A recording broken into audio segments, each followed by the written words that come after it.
Ithole.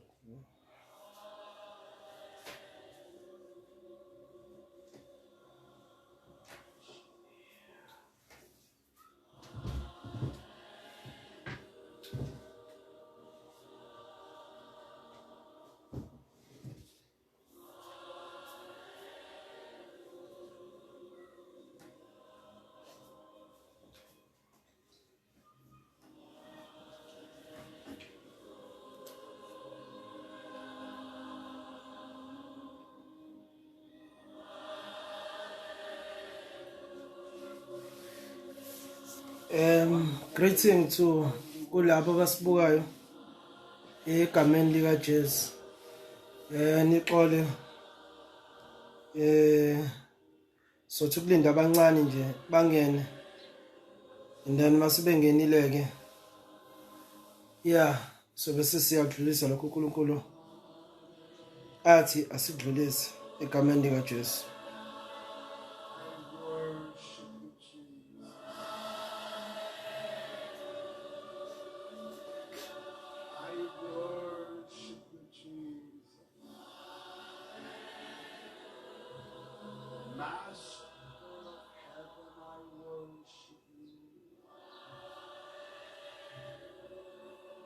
So linda nje abancanyana bathi ungena bese siya udlulisa umyalezo namhlanje egameni lenkosi. Sibalikhulu ngiyabona siniyasibuka lapha. Siyabingelele nalapho kuMamdlamini egameni lika Jesu.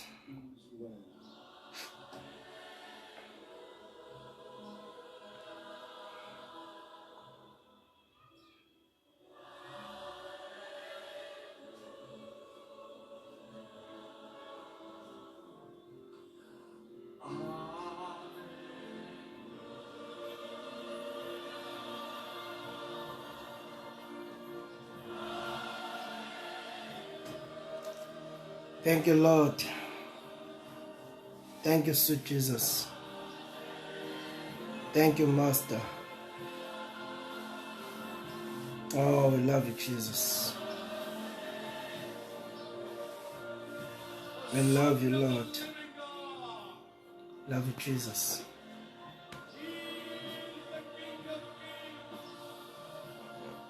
He is great.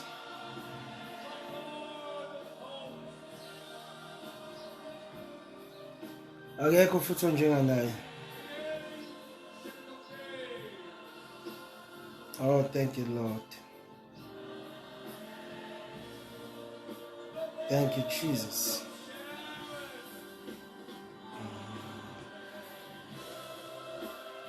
Oh, yes, Lord.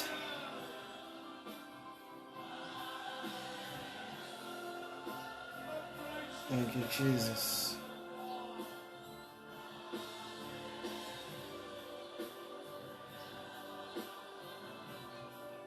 Thank you, Lord. Sikabe sisondeza amabhayibheli ethu nje while sisameditate. Thank you, Jesus. Oh, yes. Thank you, Holy Spirit.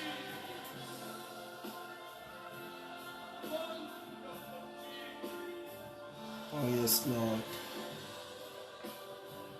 Try to share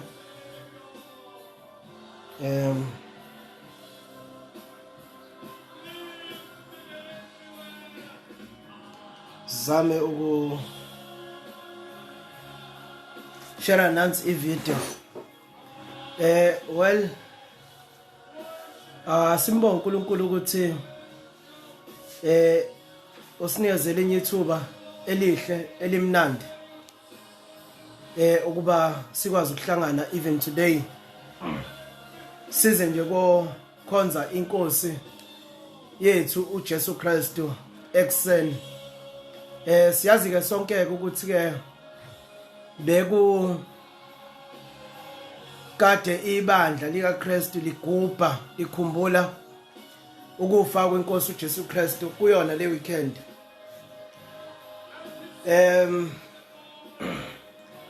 I think almost sonke kuleli sonto besikhuluma ngoJesu nangokufa kwakhe uJesu na ukuthi yini into eyenzeka esiphambanweni benefit izinto esakwazi thina ukuyifumana ukuyithola senzelwe umusa senzelwe inkosi uJesu Kristu waseNazaretha. So siku 6 Sunday namhlanje abanye they are celebrating abanye ba celebrate abangazi ukuthi kwenzakala nabantu abake bafune ukuba izinto zifane noma ingafani bafune nje ukuthi izinto zifane noma ingafani kube ngathi akwenzeka ngalutho kukhona izinto noma kukhona into eyenzekile namhlanje bangcwele abanye bathi uvukile because kuusuku la khona esisuke sonke sithi inkosi yamakhosi yavuka ethuneni yavuka ethuneni. Inkosi yamakhosi kwahluleka ithuna ukuba ligcine isikhathi eside but yavuka inkosi yamakhosi. Namhlanje ngifuna noma ngifisa emoyeni wami nginento ethi uNkulunkulu usiphile amandla alingana nawakhe. uNkulunkulu usiphile amandla alingana nawakhe. uNkulunkulu lamandla avusa ngawo uJesu Kristu sihamba nawo. That's why ingafuna ukuba sesabe noma sesatshiswa. Ayikho into ekumele siyisabe njenganabazalwane. Ngizothanda ukuba siveke incwadi kaMateyu chapter 28 siqale ngawo Mateyu chapter 28 siqale ngawo sithi ukubheka uMateyu chapter u28 Mateyu chapter u28 usathatha iBhayibheli lapho ekhaya siyobheka uverse 6 so zama ukunikeza ibackground but ngifisa sifunde iverse elilodwa ekuverse 6 la khona kufundeka kanje khona kuthiwa kakho lapha shuthi akekho lapha bese kuthiwa ngokuba uvukile njengokusho kwakhe zanini nibone indawo lapho abelele khona. Kukhuluma ingelosi zikhuluma no Maria zithi uJesu akekho lapha la bemubheka khona. uJesu akekho lapha bemubheka khona. Zize zithi ingelosi zanini nize kobona ukuba uJesu akekho ngempela uvukile ethuneni. Zithi ingelosi akekho lapha. That is Matthew 28 uverse 6. Maria bethi bayombheka uJesu mabethi bafika bezwa ukuzamazama okukhulu komhlaba and lithi zikaNkulunkulu emva kokuzamazama komhlaba wabe sekuyabonakala izingelosi zehla njenganonyazi. Mazehla njenganonyazi ingelosi lithi zikaNkulunkulu zafike zaliginqa itshe ngoba kumele siqonde sibambe indaba noma into ethi impela akusiyo noma impi esibhekene nayo ayibhekene nathi but ibhekene noNkulunkulu. And there is holy angels esihamba nawo usuku nosuku. uNkulunkulu uthe uma ekhuluma kumahubo 91 uthe uyakuyaleza izingelosi zakhe ukuba zihleze zinathi. Enye yezinto ingelosi ngeke zizeyivuma ukuba unyawo lethu lushelele. So kuvamisile ukuthi masiphila sabantu sibheke kakhulu amadimoni singambuki uNkulunkulu singabuki nomsebenzi omuhle awenzile nawenzayo empilweni zethu. Ngokuthini na? Ngoba uNkulunkulu simbonge even nangengelosi uNkulunkulu athe uza kuyithumela zihleze zinathi. Umuntu nje bangcwele unezingelosi eziningi ezihleze zimbhekile usuku nosuku.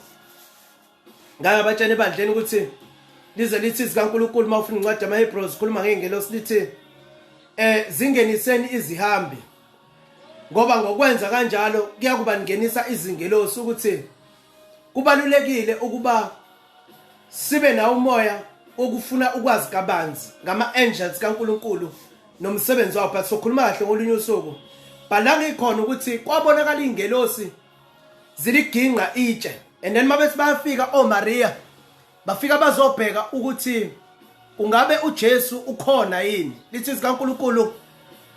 And then zakhuluma nabo ingelosi zithi la verse 6 zithi akakho lapha lo enimfunayo. Lapha ku verse 6 kuthiwa akakho lapha lo enimfunayo, sekuthiwa uvukile njengokusho kwakhe. Ngiyithanda le part ethi uvukile njengokusho kwakhe, okusho ukuthi uJesu lokhu akusho eNkulunkulu kwenzeka exactly njengalokhu akusho. Okusho ukuthini? Okusho ukuthi kahle kahle uNkulunkulu into ayishoyo iyenzeka. uNkulunkulu akakaze ayisho into ingenzeki. Yonke into ayishoyo uNkulunkulu empilweni yomuntu iyenzeka. Konke uNkulunkulu akushoyo kuyenzeka. So lithi zikaNkulunkulu zithi ingelosi uvukile njengalokhu ayeshilo. uNkulunkulu mayethi kuwe, ngibhalile lapho ukuthi noma ngeke ngabhala ukuthi everything is possible with God. So uNkulunkulu mayethi yonke into ipossible kuye, ayikho into emehlulayo. Funa la sikubambe lokho, sikholwe ukuthi kuyiqiniso. Because isizwe kaNkulunkulu lasifunda khona lithi uvukile njengalokhu ayeshilo. Okusho ukuthi kwenzeke exactly into uJesu ayishilo. Akwenzekanga into ecishe ifane nayo, but kwenzeke exactly into ayishilo. Ngiyamthanda uApostle Paul mawufuna incwadi kaPhilip chapter 1 verse 6 uthi ngethembile yona lento ukuthi waqala umsebenzi omuhle empilweni zenu unamandla okufeza kuze kube lusuku lukaKristu Jesu. Okusho ukuthini? Okusho ukuthi uNkulunkulu akawuqala umsebenzi empilweni yomuntu bese ngabe sawufeza. Lithi zikaNkulunkulu lasifunda khona lithi uvukile njengalokhu ayeshilo. Uvukile njengalokhu ayeshilo. So uNkulunkulu mayethi you are blessed, funa ungangabazi lokho, you are blessed. uNkulunkulu mayethi aseke isiqalekiso esiphile empilweni yakho, funa lawazi ukuthi asiphile isiqalekiso empilweni yakho, funa lokubambe lokho ukwekholwe. Lithi zikaNkulunkulu uvukile uJesu njengalokhu ayeshilo. Okusho ukuthi kwenzeke into uJesu ayikhuluma yenzeka injengoba ayikhuluma. Ngiyafisa ukukutshela ekseni usangibukela lapho ekhaya uhlezi ukuthi inkosi yamakhosi akukho okuyehlulayo. Inkosi yamakhosi konke ekushoyo kuyenzeka. uNkulunkulu omungunaphakade, uNkulunkulu yonke into ayikhulumayo yenzeka njengalokhu eyikhulumile. Ke kwabonakala uNkulunkulu edala izulu nomhlaba lapha kuGenesis 1 uverse 1 lithi zikaNkulunkulu eqaleni uNkulunkulu wadala izulu nomhlaba, bese liba nefull stop. Maqhubeka uyathola mawufunda lezi incwadi uyathola ukuthi emva kokuphonswa kukaSathane kwincwadi yeSambulo verse 12 chapter 12 verse 12 lithi uSathane uphonsiwe emhlabeni ngokuba azi ukuthi isikhathi sakhe sifishane. Mawufunda lezi incwadi yakuvezela ukuthi uSathane mayifika la emhlabeni ufike wenza disorder before kube khona uGenesis 1 verse chapter 1 uverse 2 kwehla kuyenzathu. Ngifuna ukuthi emva kokudala uNkulunkulu uSathane enza idisorder futhi emhlabeni, kwasho ukuthi izwi likaNkulunkulu linamandla. Kwabonela uNkulunkulu ephinde enza umhlaba ngendlela yodale ngayo, ngoba uNkulunkulu wethu akahlulwa lutho bangcwele. Even naleso simo sakho ngeke uNkulunkulu simhlule. Leyo nto obhekene nayo oyibona ukuthi intaba yakho, into oyibona ukuthi akukho lula isuke. Ngifuna ukukutshela ukuthi uNkulunkulu uyahlala ezwini lakhe. uNkulunkulu izwi lakhe uyalenza linjengoba linjalo. uNkulunkulu akathi mayikhuluma into akhulume into njenganomuntu, ngoba umuntu uke akhulume into umuntu akuthembisa izinto ezinkulu ezingaka kodwa umuntu angayifezi izithembiso akuthembise zona. So ngifuna ukukutshela ukuthi ke namhlanje lithi zikaNkulunkulu uJesu la sifunda khona lithi mayikhuluma ingelosi zithi uvukile njengalokhu ayeshilo. uNkulunkulu uthe ezwini lakhe uJeremiya 1 kuverse 5 uthe ngingakakubumbi ngakwazi ngangcwelisa ngakwenza umprofeti.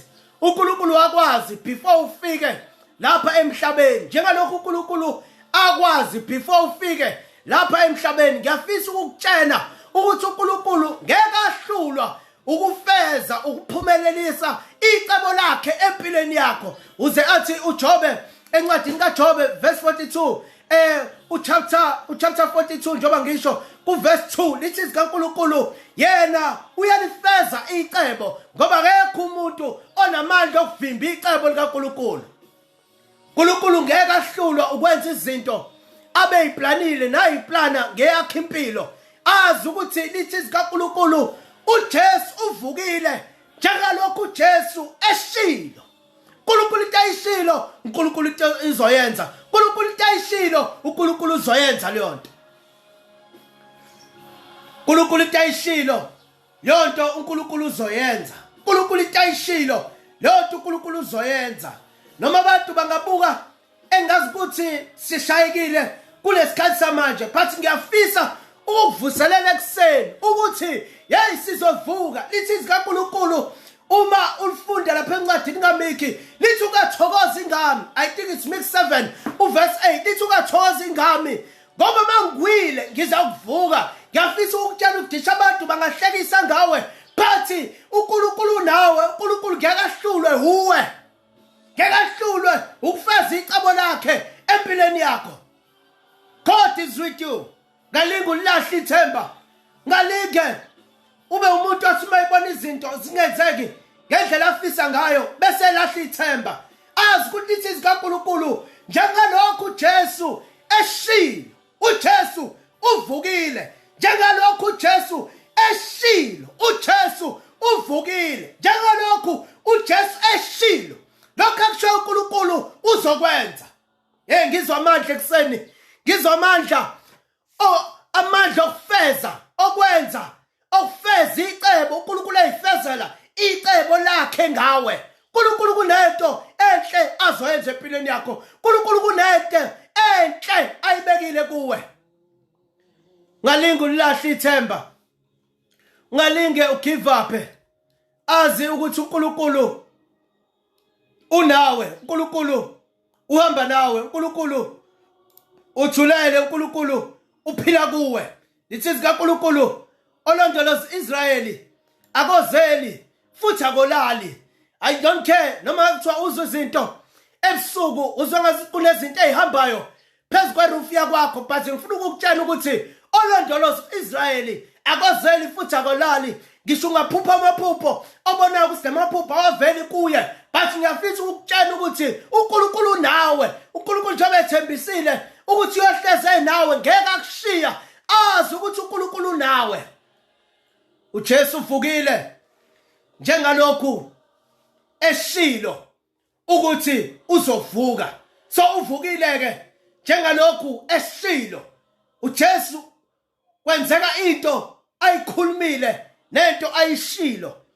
Hey ngiyamajina uSathane ukuthi wabanjani ukutatazela uJesu esebona kufezeka izwi likaNkulunkulu kufezeka izwi likaJesu. ngifisa ukutshela usangibuka lapha ekhaya ukuthi ngeke kwafezeka izwi likaSathane empilweni yakho but kuzofezeka izwi likaNkulunkulu. wena ungumsebenzi wezandla zakhe. wena uyizwi likaNkulunkulu. wena ufana naye uNkulunkulu. wena uyilento uNkulunkulu athe uyiyo. uNkulunkulu unawe. ngiyafisa ukuqinisekisa ekseni ukuthi noma ngabuye ngazuthi siyafana kulesikhathi samanje. abanye bazibathi sihleze endlini. Yes asiye emasontweni asivuki nathi but ngifuna ukukutshela ukuthi uthi uJohane kwincwadi yakhe u1 John ku chapter 3 I think it's verse 3 lithi akakabonakali esiyoba yikho ngoba kamzwane ebonakaliso siyafana naye uJesu. Nasikhathi uJesu ekhuluma amazwi ethi bhidlisane lidokodo ngizakuvuka babebona ukuthi into engekho leyo into engekuziyenzeke but ngiyathanda izwi kaNkulunkulu esifunda namhlanje lithi uJesu uvukile njengalokho eshilo. So mayethi akakabonakali esiyoba yikho bayeka abantu bakhulume ngawo bayeka abantu basho konke kubi empilweni yakho azi ukuthi wena ufana noJesu ufana noNkulunkulu ufana nobaba wakho awefani nazo zonke izinto lezi ezikhona la emhlabeni awefani nabantu abaphila kulomhlaba but ngiyafuna ukukutshela ukuthi akakabonakali esiyoba yikho noma ngaboya siyafana manje but ithi iqinisa sefani thina sefana noJesu. uNkulunkulu uza kulifeza icebo lakhe ngawe. uNkulunkulu and ngine feeling emnandi emoyeni wami iyangibusa le feeling ithi kunento esizoyamkela kunento esizoyethola kunento uNkulunkulu asozembathisa yona kulesikhathi samanje noma ngabuke ngasukuthi esishayekile but ngifuna ukukutshela ukuthi asishayekile even uJesu babebuka ukuthi kuphelile ngempilo yakhe uJesu elele ethuneni uJesu egebisa ikhanda babebuka ukuthi kuphelile ngempilo yakhe but uJesu lithi kaNkulunkulu wavuka ethuneni njengalokhu ayishilo. uNkulunkulu khona uNkulunkulu khona bangcwele uNkulunkulu khona uNkulunkulu uyalenza izwi lakhe uNkulunkulu akahluleki ukwenza izwi lakhe azi ukuthi uNkulunkulu abantwana bakho unabo izinto zakho zonke umsebenzi wakho usehlezi lapha ekhaya ungazi ukuthi usenawo noma unawo yini azi ukuthi umsebenzi usenawo njengalokhu uNkulunkulu ethembisile ethe ithembiso zakhe zinguyebo zingu amen azi ukuthi konke kwakho kukhona umuntu noNkulunkulu azi ukuthi konke kwakho kukhona umuntu noNkulunkulu ithi kaNkulunkulu njengalokhu ayishilo uJesu ukuthi uzovuka uvukile. Maqhubeka izwi kaNkulunkulu lize lithi zase zathi izingelosi wozani sinikhombise la ikadelele khona zifuna ukuthi kubonakale ngempela ukuthi umbhalo izwi likaNkulunkulu liyenzeka njengalokhu uNkulunkulu ayishilo alefuni ukuba kube khona umoya ongazi ukuthi ogrobha abantu no kufuneka ukuthi uNkulunkulu izinto athe izokwenzeka kubonakale ngempela ukuthi ziyenzeka.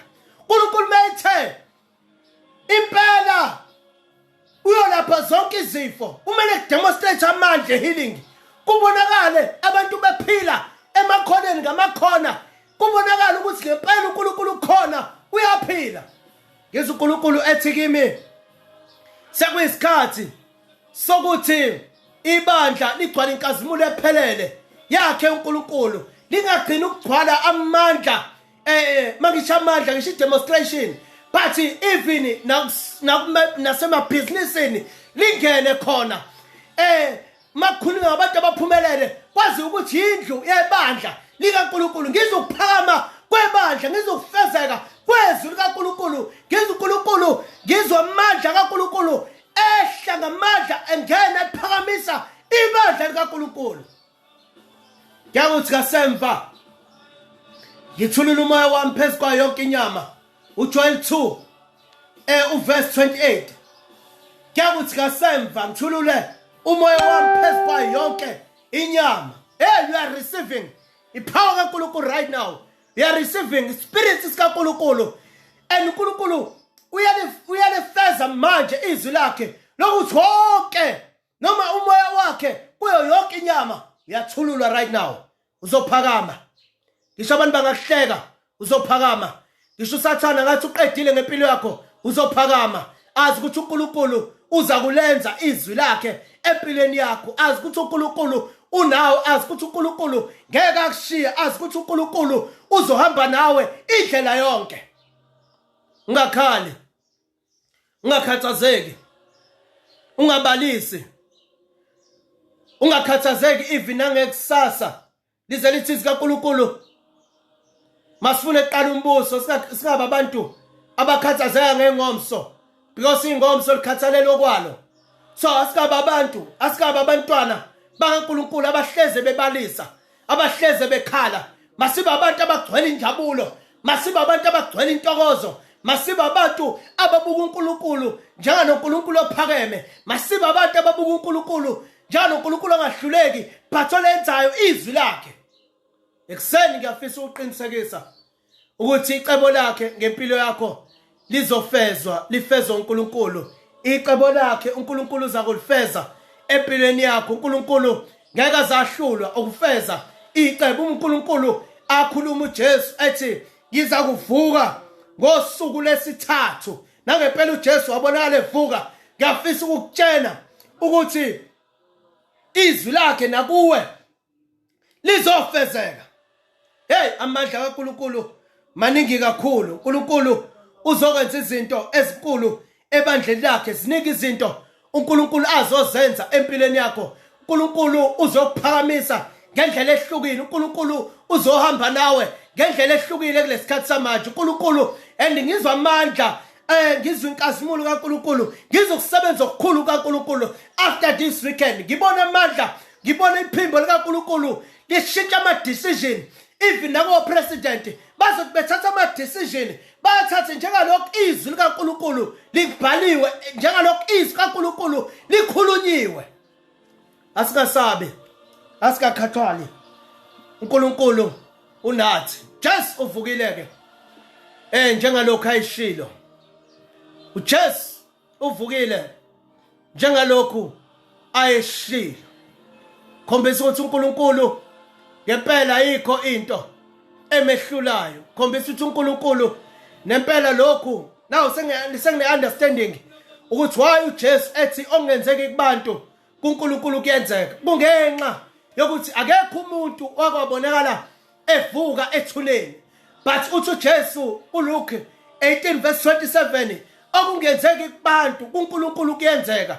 Abantu abangakwazi ukwenza, abantu bahluleka ukuvuka, abakaze bavuke, but kwabonakala inkosi yamakhosi, uNkulunkulu umbusi wababusi, uNkulunkulu ophakeme, inkosi uNkulunkulu umnini amandla onke ivusa uJesu evuka ethuneni.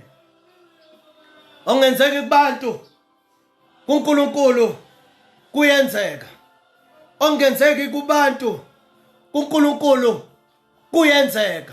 Ongenzeki kubantu kuNkulunkulu kuyenzeka. Musu ukukhathazeka, musu ukukhala. Ngifuna ukukutshela ekseni ukuthi isikhathi sokujabula lesi, isikhathi sokudumisa uNkulunkulu, isikhathi sokumbonga uNkulunkulu.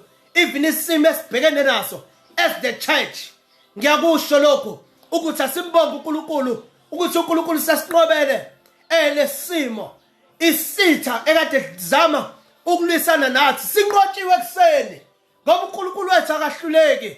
Vukile uJesu njengalokhu ayeshilo.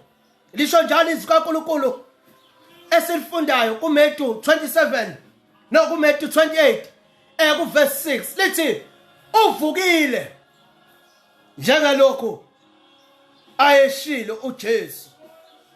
Now sothandaza ekseni sizombonga uNkulunkulu. Ngifisa sidlule kulelizwi umoya ongcwele alibekile emoyeni wami esilibhalile khona lapha kwi-status kuyona lo live ku Romans 11 uRomans 8 uverse 11 Romans 8 uverse 11 Romans 8 noma kwabase Roma 8 ichapter yesishagalombili uverse 11. Mhlawumbe amabomu siqale sifunda uverse 1 kuthiwa kanjalo akusekho ukulahlwa kwaba kuKristu uJesu. Kanjalo akusekho ukulahlwa kwaba kuKristu uJesu. Kanjalo akusekho ukulahlwa kwaba kuKristu uJesu. Mawazi nje ukuthi uKristu uJesu, azi ukuthi akusekho ukulahlwa kuwe. Mawazi ukuthi uKristu uJesu, azi ukuthi asikho isiqalekiso esingaba namandla kweyakhe impilo mawazi ukuthi ukuKristu Jesu azi ukuthi akukho ukugula okuya kukubulala mawazi ukuthi ukuKristu Jesu azi ukuthi asiliki demoni eliyoqhanqaza kwakho licontrol izingane ngendlela ethanda ngayo ngoba wena ukuKristu Jesu lithi sikaNkulunkulu kanjalo akusekho ukulahlwa kwaba kuKristu Jesu akusekho ukulahlwa kwaba kuKristu uJesu akusekho ukulahlwa kwaba kuKristu uJesu akusekho ukulahlwa kwaba kuKristu uJesu nakuwe ekseni ngifuna ukukutshela ukuthi akusekho ukulahlwa kuwe njengalokhu uNkulunkulu ethi kanjalo akusekho ukulahlwa kwaba kuKristu Jesu ngifuna ukukutshela ngigcizelele ngithi ungesabi uNkulunkulu nawe ungashaya uvalo ngasimonza izinto uthi mhlambe ngeyiphumelele azi ukuthi lithi sikaNkulunkulu kanjalo akusekho ukulahlwa kwaba kuKristu uJesu uNkulunkulu unawe uNkulunkulu uhamba nawe yonke into eyenzayo ikholwe ukuthi uNkulunkulu uhamba nawe isikhathi zonke lithi sikaNkulunkulu kanjalo akusekho ukulahlwa kwaba kuKristu Jesu kanjalo akusekho ukulahlwa kwaba kuKristu Jesu omunye ibuze esekhaya ethi uNkulunkulu ngabe ulishile yini ibandla kulesikhathi samanje no lithi sikaNkulunkulu lade sifunda khona kanjalo akusekho ukulahlwa kwaba kuKristu Jesu kanjalo akusekho ukulahlwa kwaba kuKristu Jesu uNkulunkulu ngeke ashiye ibandla uNkulunkulu uhamba nalo ibandla ngoba likuye ibandla liphila kuye kanjalo akusekho ukulahlwa kwaba kuKristu uJesu bambe leyo nto kubamba ukusho kukaKristu kubamba ukusho kukaNkulunkulu lithi sikaNkulunkulu kanjalo akusekho ukulahlwa kwaba kuKristu uJesu uNkulunkulu uhamba nawe uNkulunkulu nawe uNkulunkulu ngeke akushiya uNkulunkulu uzohleze nawe uNkulunkulu umndeni wakho umndeni wakini ngeke awushiye uNkulunkulu uzohleze nawe uNkulunkulu uzovikela even nakulesikhathi samanje I know kunembuzo eminingi abanye bathi kungaze ngizokwazi ukusurvive uma sekuqala ukwenzeka lokho nalokho esingesakwazi ukudalula lapha kuFacebook but ufuna ukukutshena ukuthi wena njengalokho kuKristu Jesu azi ukuthi uphephile ngoba lithi sikaNkulunkulu kanjalo akusekho ukulahlwa kwaba kuKristu uJesu uNkulunkulu nawe uNkulunkulu uhamba nawe uNkulunkulu uzohleze nawe uNkulunkulu uzohleze khona kweyakhe impilo kanjalo akusekho ukulahlwa kwaba kuKristu Jesu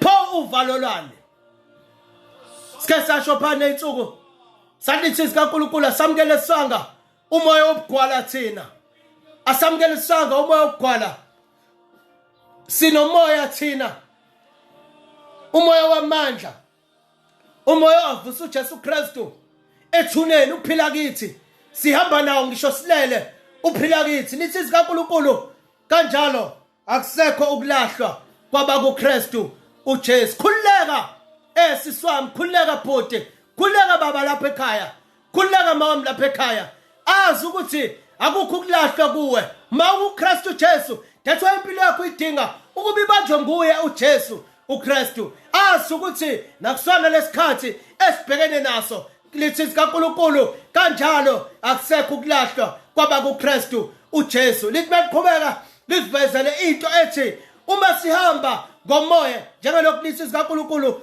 even ngale ku John 4 lithi sikaNkulunkulu masidumise uNkulunkulu ngomoya nangeqiniso ngoba yena ungumoya kanjalo akusekho ukulahlwa kwaba kuKristu uJesu now ngifuna sifunde lelizwi bese siyathandaza ku verse 11 khona lapha ku chapter 8 ku Romans la khona imessage yami ithi khona impostoli ngiyabingelela ufunda sibhele bani la khona lithi izikaNkulunkulu noma imessage yami bithi sinamandla alingana noma sinamandla afanayo noNkulunkulu wethu so uthini la ku verse 11 uthi uma ke umoya walowo owavusa uJesu which one is that spirit kuno capital letter owavusa bani uJesu kwabafileyo ehlala kini. Underline, uma loyo moya ehlala kini,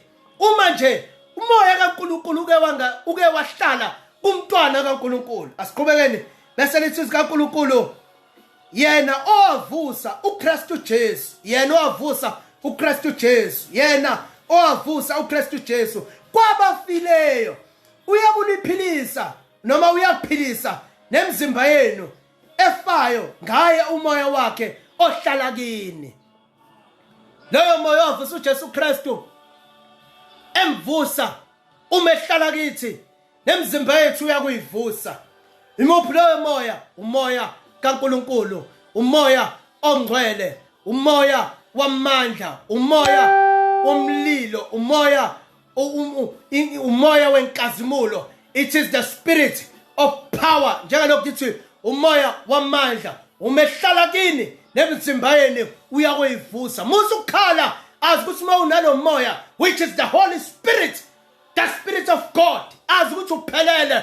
Mawunomoya nje kaNkulunkulu azi ukuthi uphelele. Ngifuna ukukutshela ekseni ukuthi njengalokhu uNkulunkulu avusa uJesu Kristu, loyo moya unikeze thina uphila kithi ngaphakathi. So sinamandla afanayo, afana nawo namandla kaNkulunkulu. Sinomoya owodwa ngoba uNkulunkulu usephile umoya wakhe, the Holy Spirit uphila kithi, uhamba nathi. Iwona lo moya ozokwenza ukuthi singashaya uvalo.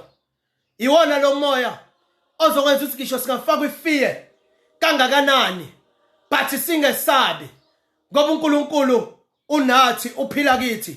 Iwona lo moya engase kwenzeke sibone engazi ukuthi abantu noma kukhona umuntu ogulayo ugulela ukuhamba, but uma sithi siyambheka njenganabantwana bakaNkulunkulu sibone ukuthi hayi uzophila ngoba uNkulunkulu uthe yena uma sibeka izandla uthi uJesu, uMark 16 verse 18 uthi you shall lay hands upon the sick and the sick shall recover. So asetatazeli asethuki, siyakholwa ukuthi njengalokhu amvusa uJesu njengoba lithi lakhe esiqale ngayo uvukile, njengalokhu aseshilo ukuthi uzovuka, ukuthi uma sibeka izandla kwabagulayo bayophila. Masikhuluma izwi elithi wena uzophumelela kumuntu, njengalokhu uNkulunkulu esinikeza igunye namandla akuhamba phezu kofezela nenyoka. Sikhona ukuthi esikushoyo kuzokwenzeka ukuthi uNkulunkulu uma ekhuluma lapha uSolomon uthi amandla okuphila nawukufa asolimini lethu. Kumele sikholwe into esikhulumayo, sikhambe ukukholwa, into esikhulumayo ifane nendlela esihamba ngayo. So sizothandaza ekseni, ngiyafisa ukusho lokhu ukuthi sinamandla afanayo nalawa uNkulunkulu anawo futhi avusa ngawo uJesu Kristu. Azi ukuthi uhamba lapho ekhaya, uhlezi njalo lapho ekhaya, uhamba emgaqweni, usebenza. Azi ukuthi you have that power, which is the same power, amandla afanayo nalawa avusa uJesu Kristu. Fisa ukutshela ukuthi hlukana nokubalisa, hlukana nokukhala. Azi ukuthi uNkulunkulu njengalokhu afeza izwi lakhe elakhulunywa uJesu ukuthi uzovuka ngosuku lesithathu nangempela ebonakala evuka. Azi into eyodwa kweyakhe impilo ukuthi lamandla nomoya kaNkulunkulu uphila kuwe ngaphakathi. Uthe uJesu umehamba hambani nihlale eJerusalem nilinde isethembiso. Isiphi lesithembiso? Isithembiso esingumoya ongcwele. So isithembiso safika ku Zenzo chapter 2. uNkulunkulu wathulula umoya wakhe phezu kwayo yonke inyama eyayikhona ngalesa sikhathi. Kwakuyini? Kwakuyisithembiso uNkulunkulu ayisithembisile abantwana bakhe. So ngifuna ukukutshena ukuthi wena uyilento uNkulunkulu athi uyiyo, awusiyo lento amadimoni athi yiyo. Azi ukuthi uma qedwe ukudlula le lockdown esibhekene nayo lesikhathi samanje, ibandla lizobonakala, libonakale ngamandla kaNkulunkulu, kuzobonakala kwenzeka izinto empilweni yakho nawe kade ungazi ukuthi izokwenzeka kanjani but uzibone izenzekela kweyakho impilo izinto zizoqala izenzekele after this ngeke ngasho izolo ngathi after this kuzobonakala inkazimulo entsha empilweni zethu khona umoya kaNkulunkulu ekseni khona amandla kaNkulunkulu ekseni khona inkazimulo kaNkulunkulu ekseni ngiyafisa ukuba sithandaze ekseni ngiyafisa sithandaze sibe nokukholwa empilweni zethu ngiyafisa ukuba simkholwe uNkulunkulu silokho akushilo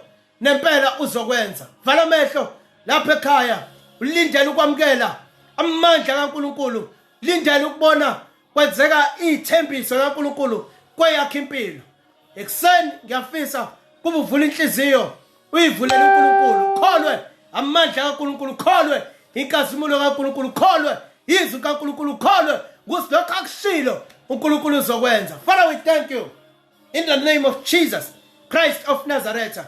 Ngiyabonga baba ukuthi sinikezile umoya uNkulunkulu ophilayo ofanayo nolinganayo nalomoya ovusa ngawo uJesu Kristu. Ngiyabonga baba ukuthi lokho okushilo uNkulunkulu wena uzokwenza egameni lika Jesu Kristu waseNazaretha.